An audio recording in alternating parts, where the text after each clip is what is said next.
everybody, it's summer out, and that means only one thing. It's time for Bermuda Triangle. I can't believe you actually said that.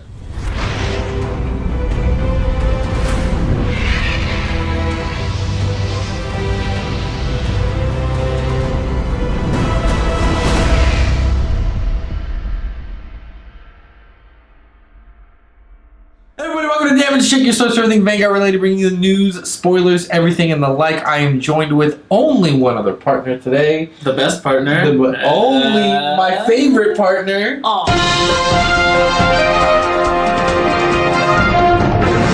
Thanks, buddy. My sensei. But what will I say? Who has since surpassed.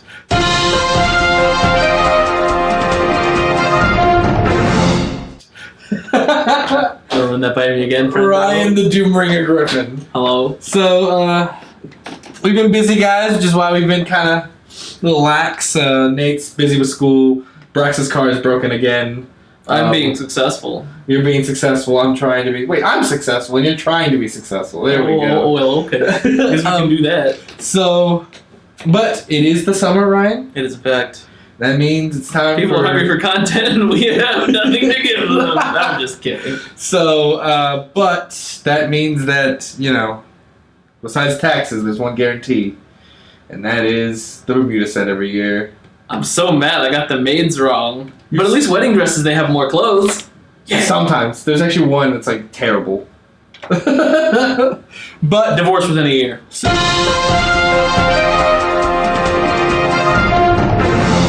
So I want to preface this with a single fact. One, I bet you that most of these cards, Ryan hasn't even taken the time to read their skills. Woo! Which means he's going to time with Ryan. And number two, I am nowhere close. I know a lot about this game. I love this game. I played this game. I know a lot about this game. One thing I don't know about this game is how Bermuda Triangles really work.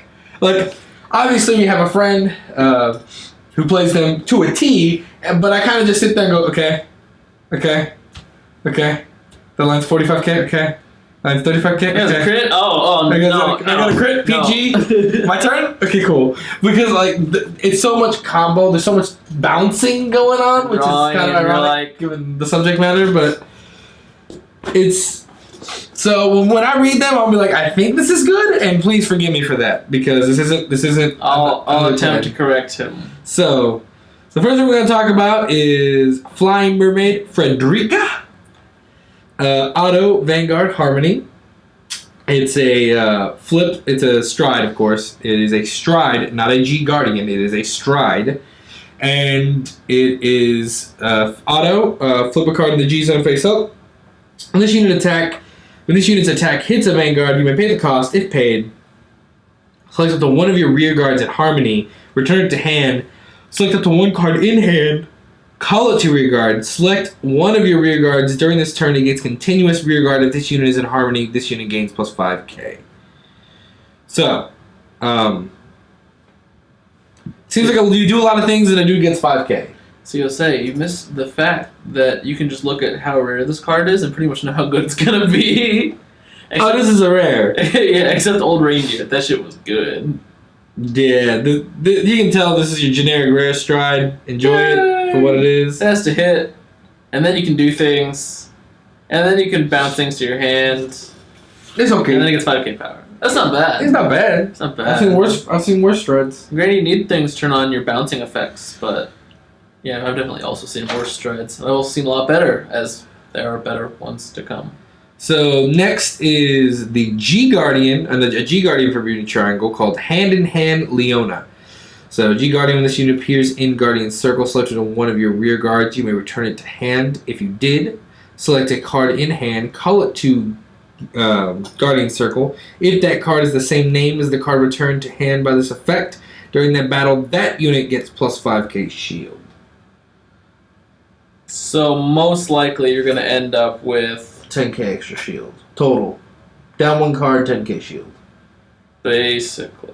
Because you're going to call this, you're going to bounce a thing, you're going to call a thing from your hand, and then if that thing that you called is the same thing that you bounced to hand, whether it be a copy, if it has the same name, whatever, then it gets an additional 5k. If it's a grade 3, then it's only going to be a 5k shield.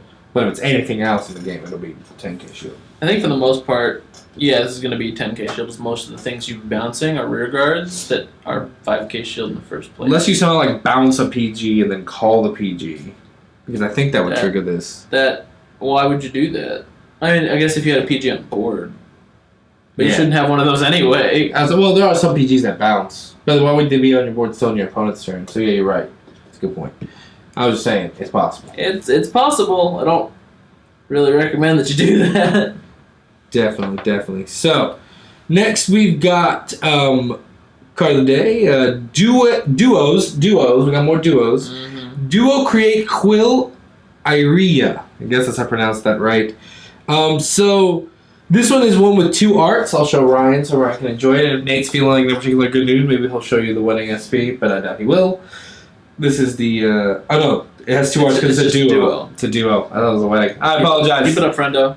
I'm messing up on 17 different degrees right now. I'm messing up more than the Cavaliers. Oh, rip. So... The game 2 is nasty. Dirty. So it's a Sentinel. It is a good old-fashioned quintet wall, kind of a swarm. This unit plays your guard circle. If you have a duo Vanguard, you pay the cost. If paid, call the top 5 cards of your deck. Select the 2 cards in the Guardian Circle. If the cards have the same name, put them at the bottom in any order. If you put 2 cards, draw 1. So it's a special quintet wall. Yes. But doesn't it take guard away from you if you That was my thought too. I'm going to need to see a ruling on that. In fact, I'm going to look in the comments. I mean, but sometimes you end up with extra guard anyways when you quintet wall. I mean, it's true. It's also incredibly luck-based to use this. So I'm going with standard PGs again. That's just me. I don't think this card's skill is good enough to justify running it. That's not for me. So I'm gonna say, I'm gonna say no. I'm gonna say no. It's fun time with my old pal Reindeer. But this one does have a wedding SP. Yes, it does. That's the only version we've seen of it, actually. Is it tasteful? Maybe. It's fairly tasteful. Reindeer had big boobs in the first place. So. That's true. So that's a fair point. And it's the same art, whether whether we like it or not. So, yeah. But it is tasteful. I do like the wedding SP. So you want to hit us with this one, Ryan? Sure thing. So this is for Peaceful Voice Reindeer, the update to Velvet Voice Reindeer, way back when in like the first Bermuda set. And it was you actually played that because it was better than anything else in that set. So auto Vanguard once per turn. It is just a grade 3. Select a card in hand and put it into soul. When your drive check reveals a grade 3 card, you may pay the cost. If paid, select up to one of your rear guards and return it to hand. If you have a Velvet Voice Reindeer in your soul or trigger zone, during that turn, this unit gains drive +1. So wait, so is Velvet Voice Reindeer the other one, the one you were talking about a second ago? It's the much older common from the first Bermuda set. Okay, so the one you were talking about that was good, that was used. It was pretty good back then. Got it. Back then. Back then. So, if you're using this combo, basically you can make yourself a little the legend and get an extra drive check. Minus the power, but still good. Well, minus the power, but the drives are really what matters. I mean, it's good because, if you drive your grade 3, usually that sucks, so this gives you something. But also, as a rear guard of this card, you can counterblast 2, and at the end of a battle that your drive check revealed a reindeer card in general. If this unit is stand, you may pay the cost, and if paid, move this card to the Vanguard circle, and during this turn, this unit loses drive -1. So, that's weird. So, you have your Vanguard, stride or not, you swing, you reveal a reindeer card. Yeah. You can use this card if it's on your rear guard, counterblast 2, move it over as stand, right, and swing again. With drive -1. After you get the things, yeah. So after you get the checks. Ideally, what you do is you do check 1, whatever, or check 1, whatever. Check 2, the grade 3, whatever. You activate the first skill. You do whatever you got to do. Set the card, put it in the soul, and then, set the card, put it in the skull, and then get the extra drive check. Then if you have another copy of it is rear guard, you counterblast 2, and then you can put that, and then you'd get 1 check, which are a total of 4 checks. See what I'm saying? That's how the combo I think would work. Exactly. Yeah. You can also just do this if you strode, and you want to. That's true. That's also true. That'd be cool. But what you really want to happen is for it to go this way. You want to go with stride, swing, check the reindeer, move this over, then swing, and then find that grade 3 card again, and then not go down to just one check with the grade 3. So then you get 5 checks. That'd be good. That's what you want. Oh, I see what you're saying. You check it out and get that +1. You get the other skill 5 checks. after. Yeah, okay. That'd be So good. it's a mini restand for Bermuda, which is nice. Will the reindeer deck be good, considering you have to play the old one? It might not be too bad. This card's pretty good by itself. I don't think it has the utility to stand up, but if we can make it work, I don't see why not. I always like the reindeer cards. And that leaves us from the reindeer side. In other news, I'm going to keep doing this because it's kind of a spoiler, and it's the only way I'm going to get to talk about it. Mm-hmm. We got new sleeves and new deck boxes coming out. And the accessories. Cyclomatooth? That's Cyclomatooth and Crayon Tiger. Why? Because they're both super popular cards. I mean, that's true. Well, with Cyclomatooth, I don't know, actually. But the Crayon Tiger is incredibly popular. I mean, you traded that card back in Atlanta, and that card was, like, huge value for you. Not as much as it went up after that. Yeah, but, like, it was like a money card while you were trying to... Like, everybody wanted it. It was high demand, and so high value. So it was high liquidity. Like, every time you got one, you traded it for something else you wanted that was more for you. You know what I'm saying? Mm-hmm. It's a high volume card. So, going next, we've got... so this is definitely, I think, one of the wedding SP cards. So it's Heart Hidden Sparkle Spica. That's frustrating to say. So I think, Ryan, you want to hit us with the skill too? Sure thing. I just have to find the skill. It wasn't on the initial. There we go. Alright, so Heart Hidden Sparkle Spica, whatever. Harmony, auto Vanguard Rearguard GB1. During your battle phase, when another unit appears on the rearguard circle, during this turn, this unit and that unit gain plus 2,000 power.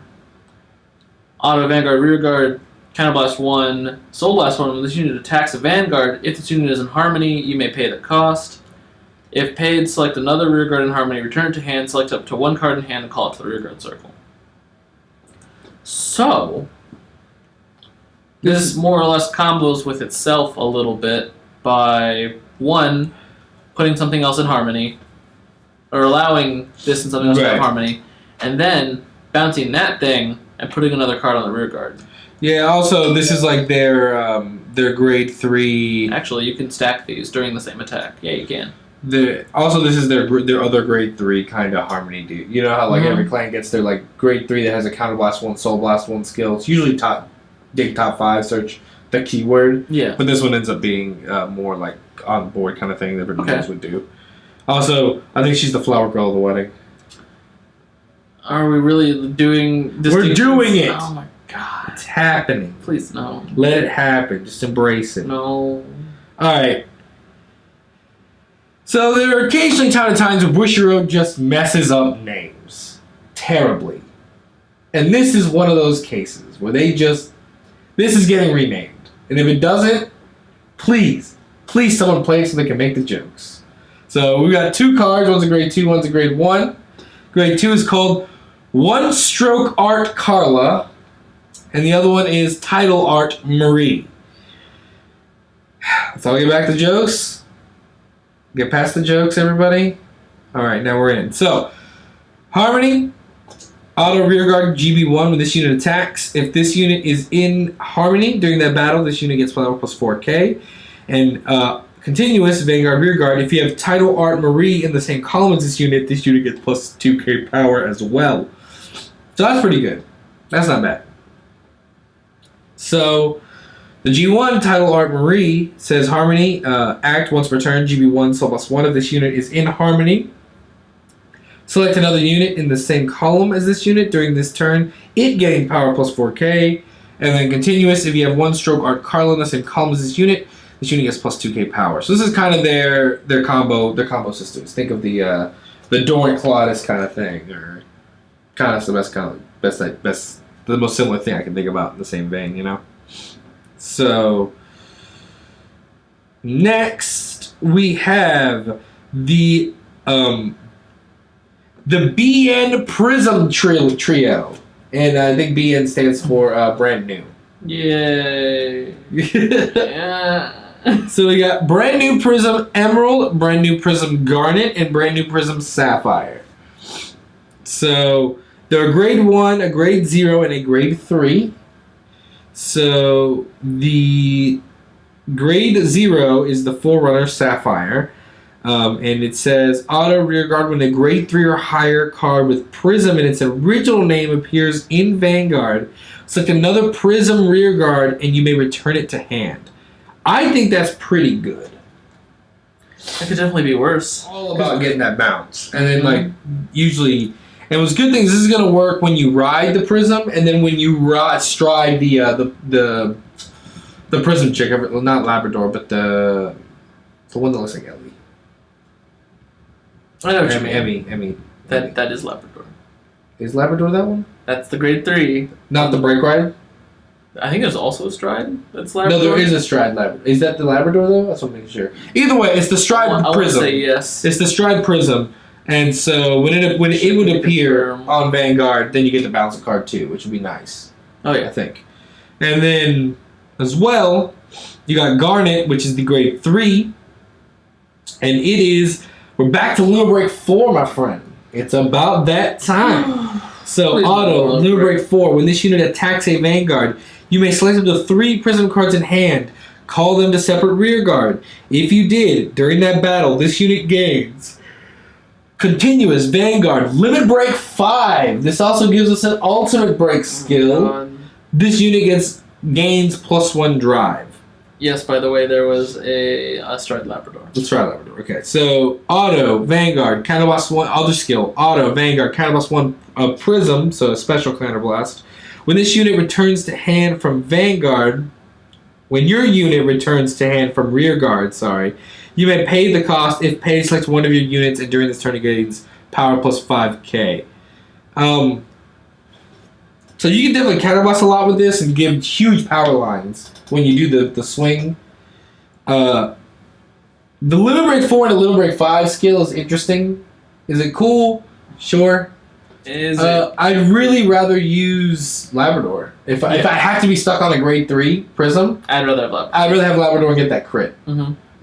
The extra drive check is nice, but there are better cards that get extra drive checks. Like I even like Reindeer's extra drive check better than I like this card's extra because it's not contingent on me being almost dead. That is nice. You got anything to add on that card, or? At least Bermuda can survive that long if you're drawing all those cards. So even if you're having to activate Limit Break 4/5 to use this, hopefully you're able to survive it, and with a massive amount of cards you should have in your hand. But if not, and you're depending on this card, then kind of SOL. I agree. 1 against speed looks okay on that one, by the way. So, last is Emerald, the grade 1. Auto, during your battle phase, when this unit returns to hand from rear guard, if you have a Prism Vanguard, select up to 2 of your Prism rear guards. Return them to hand. If you return 2 cards, select one of your units during this turn, it gains +5k power. So I'm seeing some combos. I feel like this trio is going to combo really well with what Prisms already can do very well. So we'll see a return of kind of a Prism deck, which I think is interesting. I'm fine with that. They're pretty strong. They're pretty strong, and they get free crits, and I'm okay with that. That leads us into Artless Charmy Wakana. So this is Auto, Vanguard, Rearguard, Harmony stuff. And the last skill is Auto, Generation Break 1, Soul Blast 1. During your turn, when this unit is returned to your hand from Rearguard, you may pay the cost. If you do, choose any number of cards with the Harmony ability from hand and reveal them. All your units in the front row get power +1k for each card revealed from your hand with this effect until the end of turn. This card's pretty good.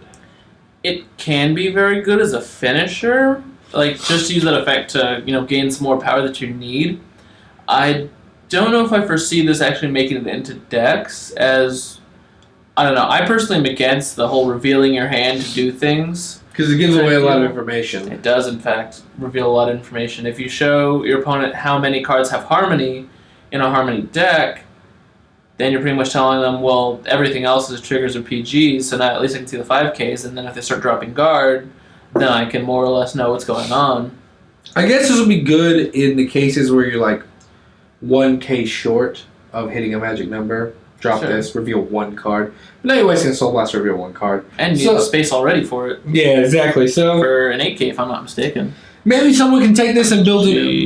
Is an 8K. Is 8K. It's really going to break down if anyone can build an aggro Bermuda check, like a aggro Bermuda deck, and incorporate this into it. Because this will be good in an aggro. Like, it might not be terrible of an idea. I don't know if it fits with the rest of the theme that well, but we'll have to see if they can get a little bit faster with cards like this. Just gaining the same sort of power that other clans do. So, that's the spoiler reel for today, for this damage check. Moving on to, like I said, Nate likes our structure here. So, moving on to our topic is one he wanted to talk about he wanted us to talk about since the beginning of G-Guardians and the G-Expanse, as I call it, the increase. And that's basically what's the ideal number of G-Guardians in a G-Zone? Oh boy, that's a real good question, Jose. I mean, it really, not only that, it delves into options versus not options. Because there's 2 trains of thoughts, right? There's my extra deck functioned perfectly fine with 4, with 8 strides only. Now that there's 16 G-Zone, G-units possible to be used, I should use as many G-Guardians as I feel like I should. So people end up using 6 and only increasing their stride count to 10 and their G-Guardian count to 6. Which leaves you with a lot of options, but sometimes I wonder if there's not some wasted space there. Mm-hmm. Then you got the other things where it's just people only run 4 because you won't ever use any more than 4. But you also deplete your options because I guess you could run. I mean, if you're any other clan that isn't Kagura, which even for us right now is non-existent. So, like, we're thinking more looking forward into set 7. Yeah, post set 7. Post set 7, because right now the number could be. I run 5.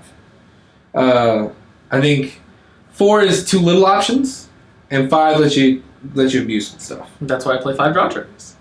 There you go. So right now, I think 4 to 5 is fine personally because a lot of clans don't have options, and a lot of clans won't have options. It'll be like, okay, you're gonna want to run elite. So let's eliminate the obvious choices. You want 1 Dismal, not only for the D-Robo matchup, but to protect that important X unit that you have in your deck that cannot die. Mm-hmm. You have your Screw You, who is necessary. Brings the raw power. And he's the only way that you can get plus 10k shield if you're not in one of these other, the big name clans. Mm-hmm. And then after that, it really becomes up to what is available in your clan pool. So let's talk about the big offender, your favorite offender here, Kagero. Yay! Easily some of the most powerful and the most G-Guardians right now because they have 1 up on everyone else. Absolutely. Well, they have 1 to 2 up on everyone else. Mm-hmm. And so 4, if you had to run 4 G-Guardians, what would it look like? Dismal, 2 Griffins, and Defeat Flare. So you would sacrifice the extra 10k shield that Screw You would give you? Yeah, because after the first time that I show them Griffin / Defeat Flare, pretty much I'm done with it at that point. I mean, do I really need a G-Guard again once I can start getting onto my GB2 strides and going in? After that I should still have PGs and whatnot to throw down. So I'm not usually that worried. Or Kagero, we're more or less arguing from the wrong standpoint. You're arguing how many options do you feel you need in the G-Guardian slot versus how many strides need something else in my deck. So let's go with sample build here. 3 to 4 Blade Master. Right. 4 Novell. Okay. 2 Ace. Okay. Right now we're at 10 cards. By the way, we're talking purely Draconic Overlord right now. We're talking X and post set 7. Yeah. With the legend. So right now we're already at 9 to 10 slots. Right. And then we want Seabreeze. And then we still need a first stride, should we not, to G-Guardian, so we need Vortex Desire. Right. Or Irresist. I'm going with Vortex Desire because it's simply better. So right now I'm sitting at 11 to 12 strides. If I only wanted to play 3 Blade Master, which I'd rather run 4. Okay, so I'm asking your opinions personally. So you're thinking 4 Blade Master for yourself? Yes. Okay. So now I'm sitting here with 12 strides that I feel that I need because they all flip each other over. All of them flip something. Right. So we're not even talking about the 8 problem anymore. Now that we have to run Blade Master as well, yeah, we needed that increase to really bring out every option that we could. And then our G-Guardians kind of get clumped on a little bit because, are you going to use more than 1 Defeat Flare? Probably not. Are you going to use more than 1 Griffin? Maybe. Do you need to play Dismal? Yes. And so at that point we're kind of stuck with this. Maybe I could take out 1 Griffin for a Screw You, but then you're just splitting one card over another. We're not just going to say, well, I can't go without either, so I need to bring it out. Then I'm sacrificing Seabreeze or Ace or 1 Blade Master or something. So you can take that wherever you like, but the space is already so small considering I feel like you have to run at least 3 Blade Master, you have to run 4 Novell, and you have to run at least 2 Ace. See, for me it comes down to they have so many aggressive options. They're Deuce, the Kagro extra, the G zone has so many different options they can go with because they have the Restander, they have the Guard Restrict, they have Blade Master retires and gets a crit. So you've got the retire power and the crit gainer. You have, I think that's all the strides you mentioned, right? I said Novell too. I think I said Novell's. Guard Restrict, Novell, and Trigger Cancellation. Got Restander in the Ace, and Blade Master gets you... Blade Master gets you retire power and a crit. We are overlooking one thing there. Although all of those cards are very powerful, none of them can be first. Yeah, so my first concern looking at that would be your first stride. What's your has to be Vortex Desire. The one of Vortex Desire. Okay. If I don't use Seabreeze, because if I use Seabreeze, then I have Struden once already. And if I use Vortex Desire, then I can just flip Seabreeze because I don't need it anymore. Okay, I got you. And then you got all that options that provides you. See what I'm saying? So you prefer... to me, I think those are aggressive options. However, your G zone also has, as of right now, is the only aggressive defensive options as well with Griffin and Defeat Flare. Those are aggressive cards that are defensive shields. They're like the kind of shields your opponent hits and then blows up. I'm thinking that One Piece guy, Don Craig, which is a terrible villain. But I was thinking Aegislash from Pokemon, a little more relevant, a lot better. So. It's a tough one for Kagura. But I think everyone else, I don't think it's that big of an issue. I think 5 is, for me, an ideal number. If you go with 4, that's cool. If you go with 6, that's fine. I kind of feel the same way as I guess, back in the infancy days, 7 to 9 grade 3s was always a big, how many do you run? Singapore runs constantly 8. At least the people I read. They always run 8 grade 3s. I hate 8 grade 3s. I run 7 because I always get flooded with them if I run 8. And I had to run 9 throughout the heyday of, XN and the Great XN. Kagero. Exactly. So I think... and they're all the 4 grade 3 decks, which are insane, and you have to be really lucky to play those, and I don't understand how they work. Yeah, I went down to 5 for Vanguard. And even then I was like, oh my god, this is too low. This is too small. I'll never get there. But it's kind of like those situations where, what do you do? So there are many clans that I think can truly abuse the options of it. 2 Screw You versus 1 Screw You. If you're in a position where you're using 2 Screw You back to... How bad is it? How bad is it getting for you? Granted, I've seen some streams. I'm not going to say it a lot because I don't like shameless promoting other channels or other groups, Vanguard groups. But there are occasionally a Vanguard stream from a card shop in the United States that I watch. And they'll drop, and I watch it just for analytical purposes, and they drop a lot of G-Guardians. But I'm not seeing someone drop 2 Screw Yous. I'm just not seeing 5. Or I'm not seeing 6 or 7, God forbid, 6 or 7 G-Guardians. I understand the need for options, but if you're burning through 3 Defeat Flares, what Royal Paladin guy you're playing that's just calling all these massive dudes? You know what I mean? Because if he's calling this much dudes, just kill the dudes that are calling dudes with Griffin. I don't get how he's calling so many. And yeah, I just think at the end of the day, other clans right now just don't even have that option really available unless you're running 1 Dismal, 2 Screw You, and then 2 of your own, or 3 of your own. It's But why did you need to do this? At that point, it doesn't matter because you can't play that many. Yeah. You don't need, you're never going to play 3 of your own guy. You just shouldn't. Unless you're playing the Gear Chronicle one. Okay, yeah. Because you get some of the heals back in the day. I mean, that one's a lot better than a lot of the other ones. I agree. Sure, let's go with that. But still, then you should only play 2 of it because you still should run 1 Dismal. You should still run 1 Screw You in case things get bad. And things, yeah. I agree. Those are your 2. Your everything's gone to crap in one way or another. I need these guys. And then you have your 2. Well, everything's pretty okay, so I'll just G-Guard into this and save my Screw You for later if I need it. Right? If you need 2 emergency Screw Yous, you've been screwed. Everything's bad. Right. And I don't think you should really tailor your deck choice to those absolute worst matchups unless you feel that you can win every other matchup but that one, and that is confidence. And then you can do whatever you want with your deck build because you're just that good. And I think we'll leave it at that. When you're just that good. When you're just that good, do what you want. Continuing the G-Guarding discussion, what do you feel about, I'll see people who will drop the heal on first opponent's attack when they're both at grade 3s. And he'll drop the heal, drop a G-Guard, and the attack will still hit. I mean, it's more important at that point to be able to stride your second stride because that's what G-Guardians were supposed to help with in the first place. I need to get to GB2 to keep up in this game. If he's going to swing at me with his stride first anyway, that doesn't matter to me. I'll drop 1 card from hand to be able to essentially stride once. Right. In the that's totally worth it. Yeah, that's I think so too. That's when you would Scum Guard in Legion format, so you could Legion first. Yeah. Or when you just take damage to get to Limit Break first. It's the same exact thing with playing with reckless abandon of resources to be able to just jump on your opponent and murder them really quick. Because if you've got that Lambros turn, by golly, it doesn't matter. You're gonna do it.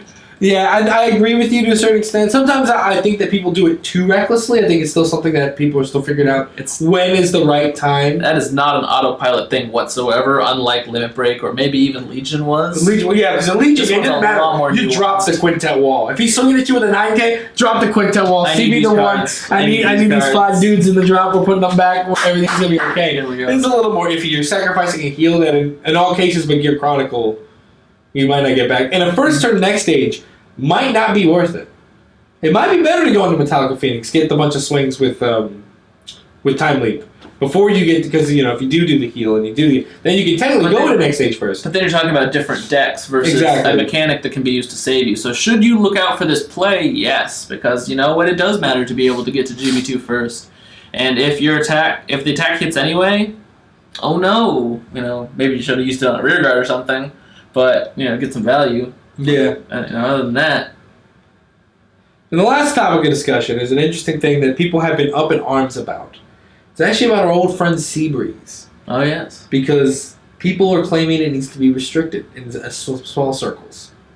How so? Or it needs to be Errata, I think was the argument. And it took the internet by storm there for a little while. But and here was the logic, and it's something I hadn't considered how it could be abused. I'm playing you. Mm-hmm. I go up to grade 2. Yes. You pass. You go to grade 3. You swing at me. I go. I G-assist. I whiff the G-assist. Mm-hmm. I pass. I do my thing. I pass to you. You Sebreeze me. Mm-hmm. I can do that. You can, and now I'm dead. That was the argument. Do I stand by it? Probably not. No. I think that acts as the merciful killing that was going to happen to you either way. If you're whiffing the G-assist, you're most likely dying. So that's the pistol that says, here, let me just take you out kindly to the back shed and put you out of your misery. I more or less agree with that sentiment. You're coming with the argument that's used in bad policy making, which is, let me think of the ways we can abuse this, and then let's not, do this thing at all. So you're saying, all right, well, what does Seabreeze do? It prevents the grade 2 game that was plaguing the game for so long. Well, if we put in Seabreeze, now people who G-assist grade 2 and whiff die, we shouldn't have this card. That's a bad argument. No, I agree. Pros definitely outweigh the cons. You can't errata something that specific into the card. Yeah, that's what I'm saying. It's like, what would you say? If your opponent did not ride grade 2 outside of failing a G-assist attempt, what is the most specific thing in the world? Not exactly problem-solving card text there. And even then, I feel like you could still.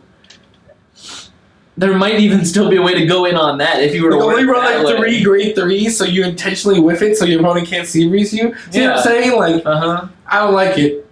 I don't like it, B. No. I don't like it.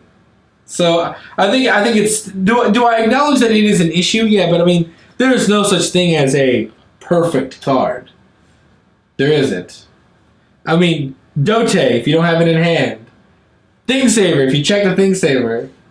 I mean, there is no such thing. I mean, selling Tom's an 8K. That's the lowest. That's like I'm really digging it. That card is so underbalanced, it is still $17. That's what I'm saying. Like, with it, Tom gets close. He's just a 1K higher for no cost. He'd have been it. He'd have been the perfect card, no downsides.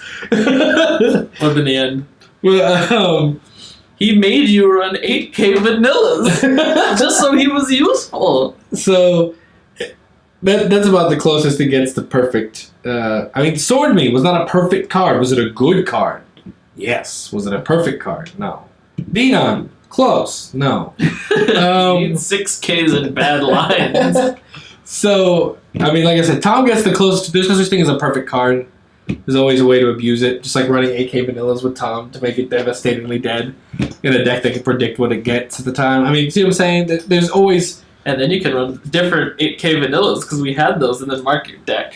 I mean, there's no such thing as a perfect card. That's all I'm saying. And it takes a long time before something like that can be fixed. And I don't think the Seabreeze problem will be fixed. I think the lesson is that, like, just be lucky and don't whiff the G-Assist. And look, I'm saying that as a guy who at ARG Stakes whiffed G-Assist 3 times consecutively. And died. And died that game. So I feel the whiffing of the G-Assist play. Thank God Seabreeze. But at that moment, I wish Seabreeze was there. So he could have Seabreezed me. So I just could have gotten it over with faster.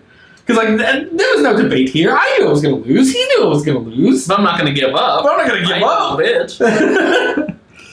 Just bring out the cannon and put me out of my misery already. Alright, dude, just please, for the love of God, handle it. So, but let us know what you think in the comments about both the G-Guardian versus versus Stride ratio in your G-Zone deck, as well as the issue with Seabreeze. Do you find it to be something that can be abused? Do you feel like that, for whatever reason, outweighs the pros that Seabreeze has bestowed upon us? AKA, it's really it and Defeat Flare have eliminated Vanguard as a threat of a deck. Overall. Yeah. I mean, and with Kagro, which brings us to the next topic. This is going to be a longer usual damage check. Also, we didn't have a question, so I'm making questions as we go. That's fine. Moving forward to...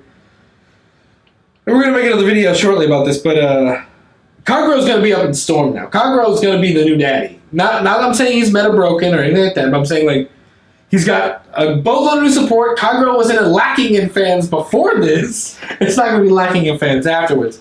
So it's going to be in there after set 7, as well as Cosmic Heroes. I think are going to make a very rattling appearance. That deck is dirty. That deck is dirty. Angel Feathers still hovering under the radar a little bit. Poking their head up through the restricted list every so often. But still seeing if they can get that Rakdos off just enough to annoy the judges. So, but the question is, where does that leave our old pal Vanguard, the old god that never was, but always was? And you can say there's a lot of critics of support. Look, I love the deck. I played the deck. Actually, I hated the deck. The deck is. I love the deck because it helped me win, and I love to win. But man, that deck was dirty. That deck made people hate me. Like you hated me legitimately. Like me.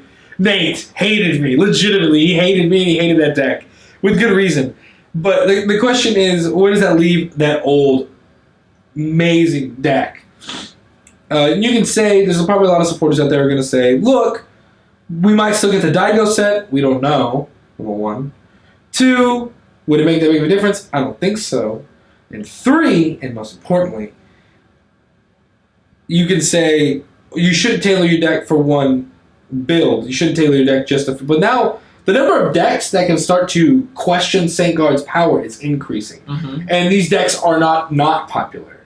It's not like you'll lose to this one Bermuda deck that exists in the fringes. Nah.